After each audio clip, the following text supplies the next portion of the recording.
Një raporti antimafjas italiane ka hedhur dritë mbi lidhjet mes biznesmenëve të ndërtimit në Durrës dhe organizatave të dyshuara kriminale, duke përfshirë emra të afërt me qeverinë shqiptare.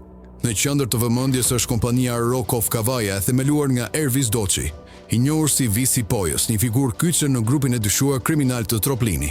Kjo kompani e krijuar në korrik të vitit 2024 mori leje ndërtimi për një hotel luksoz në shkëmbin e Kavajës, vetëm pak javë pas aplikimit me firmën e kryeministrit Edi Rama.